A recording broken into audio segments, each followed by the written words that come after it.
আর একটা ভঙ্গুর রাষ্ট্র ব্যবস্থাকে উনি মেরামত করবেন, সংস্কার করবেন। এখন যে কথাটা বলবেন এই কথাগুলো গুরুত্বপূর্ণ না? গুরুত্বপূর্ণ। মালয়েশিয়ার honourable prime minister Anwar Ibrahim যখন প্রধানমন্ত্রী হলেন, উনি প্রথম যখন জাতির উদ্দেশ্যে ভাষণ দিলেন, এটা গুরুত্বপূর্ণ ছিল না? ছিল। যে কেউ কোনো বড় দায়িত্বে আসলে যখন কথা বলে প্রথম কথাগুলো খুব গুরুত্বপূর্ণ থাকে। রাসূল সাল্লাল্লাহু আলাইহি ওয়াসাল্লাম এই ভঙ্গুর সমাজকে, এই রাষ্ট্রকে মেরামত করবেন, এসেই জাতির উদ্দেশ্যে যে কথাটা বলছেন এই কথাগুলোর কিন্তু অনেক ওজন আছে, অনেক গুরুত্ব আছে। প্রিয় ভাই এবং বোনেরা, তিনি 4 দফা কর্মসূচি দিয়েছিলেন মদিনায় এসেই। মদিনার সাধারণ জনগণের সাথে মিশে কর্মসূচি দিয়েছেন কয় দফা? 4 দফা। প্রথমে বলেছেন শান্তির পয়গাম পৌঁছে দাও। তার মানে হি ওয়াজ এ পিস লাভার। রাসূল সাল্লাল্লাহু আলাইহি ওয়াসাল্লাম শান্তিকামী ছিলেন, তিনি অশান্তি পছন্দ করতেন না। পিস এন্ড হারমোনি কিভাবে সোসাইটিতে এনশিওর করতে হয় এটা ছিল ওনার লক্ষ্য। প্রথম কথা থেকে বোঝা যায়। প্রথমে বলে নাই এই জিকির করো সবাই সুবহানাল্লাহ আলহামদুলিল্লাহ, বলছে এটা না। প্রথমে বলে নাই এই মেয়েরা সবাই পর্দা করো, মাথায় কাপড় দাও, বলছে? প্রথমেই বলেছেন শান্তির পয়গাম পৌঁছে দাও। সুবহানাল্লাহ। তিনি শান্তির নবী ছিলেন। তিনি শান্তি প্রতিষ্ঠার জন্য, পিস এন্ড হারমোনি করার জন্য আজীবন কাজ করেছেন। এবং মদিনাতেও তিনি এই 3 ধর্মের লোকদেরকে নিয়ে পিস এগ্রিমেন্ট করেছেন। যে কুরাইশরা আক্রমণ করেছে তাদের সাথে তিনি পিস এগ্রিমেন্ট করেছেন, শান্তি চুক্তি। প্রথম কথা হচ্ছে শান্তির বাণী পৌঁছে দাও। কারণ মদিনাতে রাসূল সাল্লাল্লাহু আলাইহি ওয়াসাল্লাম হিজরতের 5 বছর আগে একটা গৃহযুদ্ধ হয়েছিল, প্রচন্ড বড় গৃহযুদ্ধ। এটাকে বলে বুআসের যুদ্ধ। বুআস আউস এবং খাজরাজ ট্রাইবের মধ্যে। তো সবেমাত্র গৃহযুদ্ধ শেষ হলো, এখন কি প্রতিষ্ঠা করতে হবে? হ্যাঁ বলেন তো একটু।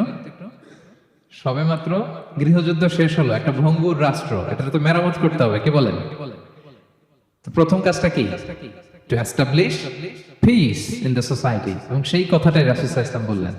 রাসূল সাল্লাল্লাহু আলাইহি ওয়াসাল্লামের কথা বলার টাইমিং বুঝতে হবে, ওনার মাইন্ডসেট বুঝতে হবে, ওনার ফিলোসফি বুঝতে হবে। He was the greatest philosopher ever in the world. পৃথিবীর সবচেয়ে বড় দার্শনিক ছিলেন আমাদের নবী। তিনি কোনো কথা এলোপাথারি আন্দাজে বলে দেয় না, একটা বড় এইম রেখে। গৃহযুদ্ধ শেষ হলো, এই রাষ্ট্রকে আমাকে মেরামত করতে হবে, প্রথমে আমাকে শান্তি প্রতিষ্ঠা করতে হবে। এজন্য প্রথমেই বললেন আফশুস সালাম। আফশুস সালাম, শান্তির পয়গাম পৌঁছাও। যুদ্ধ, বিগ্রহ, বিশৃঙ্খলা, chaos in the society, এগুলোকে থামিয়ে দাও। এটা ছিল প্রথম মেসেজ। তারপর কি বললেন? ওয়া আত'ইমুত তাআম, মানুষকে খাবার খাওয়াও, ফুড শেয়ার করো। এটা সিম্পলি শুধু খাবার খাওয়ানো বুঝলে হবে না, খাদ্য সংকট দূর করো। খাদ্যদ্রব্য মানুষের নাগালে নিয়ে আসো, মানুষের ঘরে ঘরে খাবার পৌঁছে দাও। কারণ আগে তো পেট ঠিক থাকতে হবে। কি বলেন? বাংলা একটা কথা বলে যে পেটে খেলে পিঠে সয়। এবং আরবরা একটা কথা বলে যে এইখানে পৌঁছার আগে তোমাকে এইখানে পৌঁছতে হবে। মানে কারো হৃদয়ে পৌঁছতে হলে আগে কোথায় পৌঁছতে হয়? পেটে পৌঁছতে হয়। তো রাসূল সাল্লাল্লাহু আলাইহি ওয়াসাল্লাম শান্তির কথা বলার পরপরই বললেন যে আগে খাদ্য সমস্যা দূর করো, খাদ্য সংকট দূর করো। এই যে আমাদের বাংলাদেশে এখন একটা খাদ্য সংকট যাচ্ছে না, এটা কিন্তু অনেক বড় ধরনের সমস্যা। খাদ্য ঠিক, ফুড আইটেম ঠিক, তো সব ঠিক। রাসূল সাল্লাল্লাহু আলাইহি ওয়াসাল্লাম বললেন খাদ্যের সংকট দূর করো, ঘরে ঘরে খাবার পৌঁছে দাও। The vulnerable people of the society, তাদের প্রতি টেক কেয়ার করো, লুক আফটার করো, অনাহারের মুখে খাবার পৌঁছে দাও। এটা ছিল দ্বিতীয় কর্মসূচি। 3 নম্বরে বললেন ওয়াসিলুল আরহাম, আত্মীয়তার বন্ধনকে মজবুত করো। এই যে কিনশিপ টাইজ, এই বন্ডেজটাকে আরো মজবুত করো। কারণ নিজেরা নিজেরা যুদ্ধ করলে কি আর শান্তি থাকবে? থাকবে না। আত্মীয়তার বন্ধনকে মজবুত করো। সব শেষে বললেন নামাজের কথা। আমরা কারোর সাথে দেখা হইলে প্রথমে কি বলি? আগেই বলি নামাজ করেন, দাড়িটারে লম্বা করেন, মাথায় একটা টুপি দেন, বোরকা পরেন। এই কঠিন কঠিন কথা বলে আমরা মানুষকে দিন থেকে ভাগাই। তো রাসূল সাল্লাল্লাহু আলাইহি ওয়াসাল্লাম প্রথমে বললেন পিস এস্টাবলিশ করো।